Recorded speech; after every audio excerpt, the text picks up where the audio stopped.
முதல் குழந்தை பிறந்த பின் எப்போது மீண்டும் கர்ப்பமாகலாம் அப்படின்னு கேட்டிங்கன்னா, முதல் குழந்தை பிறந்த 1 வருடத்துக்கு அல்லது 6 மாதத்துக்கு நமக்கு பார்த்திங்கன்னா மாதவிடாய் ஏற்படாமல் இருக்கலாம். சிலருக்கு 1 வருடம், சிலருக்கு 6 மாதம் மாதவிடாய் ஏற்படாது. அந்த நேரத்தில் கணவன் மனைவி உறவில் இருந்தாங்கன்னா கண்டிப்பாக 2வது குழந்தை பிறக்கிறதுக்கு அதிகம் வாய்ப்பு இருக்குது. அந்த நேரத்தில் பார்த்திங்கன்னா நம்ம ஃபர்ஸ்ட் பேபிக்கு தாய்ப்பால் கொடுத்துட்ருப்போம் இல்லையா? முதல் 2 வருடத்துக்கு நம்ம குழந்தைக்கு தாய்ப்பால் கொடுக்கணும். அந்த 2 வருடத்தில் பார்த்திங்கன்னா நம்ம கன்சீவ் ஆகாமல் இருக்கிறது ரொம்பவே நல்லது. ஏன்னா நம்ம முதல் குழந்தைக்கு பால் கொடுத்துட்ருப்போம்.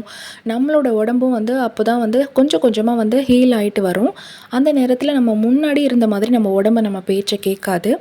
அதனால் நம்ம 2வது குழந்தைக்கு 2 வருஷம் கேப் விடுறது ரொம்பவே நல்லது. ஃபர்ஸ்ட் பேபியை கவனிச்சுக்கிட்டு உங்களை நீங்கள் கவனிக்காமல் இருந்தீங்கன்னா வயிற்றில் இருக்கிற குழந்தை பிறக்கும்போது எடை குறைவான குழந்தையாக பிறக்கிறதுக்கு அதிக வாய்ப்பு இருக்குது.